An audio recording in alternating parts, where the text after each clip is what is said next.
தவக்காலம் நாம் மனமாற்றம் பெறவும் ஆன்மீக வளர்ச்சி பெறவும் அழைக்கும் காலம். இந்த அழைப்பு நமது வாழ்வை சுய பரிசோதனை செய்து திருத்திக் கொள்ள வாய்ப்பளிக்கும் அழைப்பு. இந்த தவக்காலத்தில் ஒருத்தல் செய்து திருப்பயணம் மேற்கொண்டு இறைவார்த்தையை கேட்டு அதன்படி வாழ அழைக்கும் புனிதமான பக்தி முயற்சியே தவக்கால தியானம்.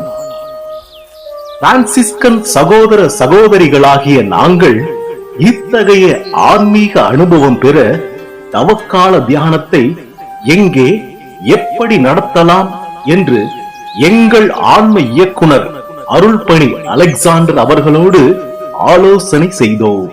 மாத்தூர் ஆலயத்தில் நடத்தலாம் என்று முடிவு மேற்கொண்டு மாத்தூர் பங்கு தந்தை அருள்பணி தாஸ் அவர்களோடு திட்டமிடல் மேற்கொண்டோம்.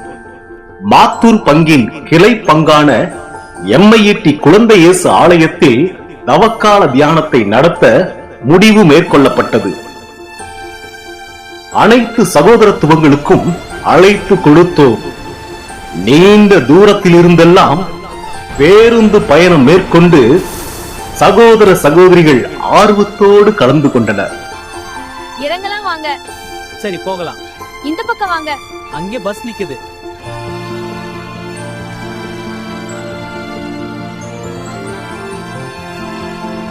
முதலில் ஜெபமாலை வழிநடத்தப்பட்டது. சிறப்பு விருந்தினர்களுக்கு பொன்னாடை அணிவித்து கௌரவித்தலும் கிறிஸ்துவின் ஒளியை நாம் ஏற்று பிறருக்கு பகிர வேண்டும் என்ற அடிப்படையில் குத்து விளக்கு ஏற்றலும் நடந்தது. அருள்பணி சகாய செல்வராஜ் கப்புச்சின் முதல் அமர்வினை மிக சிறப்பாக வழிநடத்தினார். உலகம் பிரான்சிஸை ஈர்த்தது.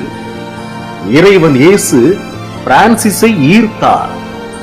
பிரான்சிஸோ இந்த உலகத்தையும் ஏன் நம்மையும் ஈர்க்கின்றார். நாம் யாரை ஈர்க்க போகிறோம் என்ற அடிப்படையான தத்துவத்தை மையமாக கொண்டு முதல் அமர்வு வழிநடத்தப்பட்டது. தேனி இடைவேளை. அன்போடு வழங்கிய சிறிய உபகாரம் கூட பெரிய பாசத்தை வெளிப்படுத்தும்.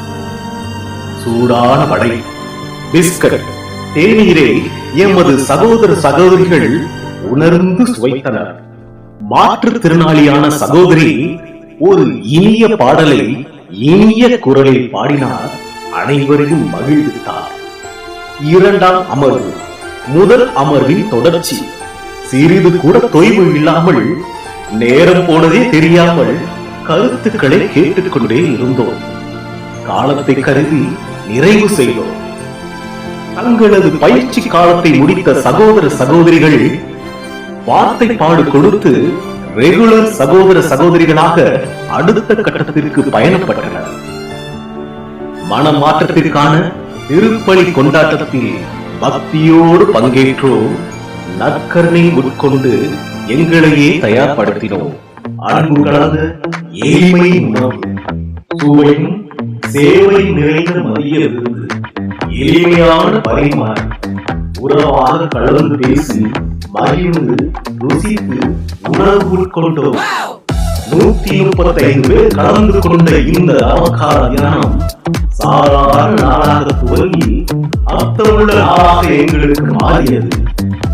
OFS குடும்பமாக குழு புகைப்படம் எடுத்துக் கொண்டோம்.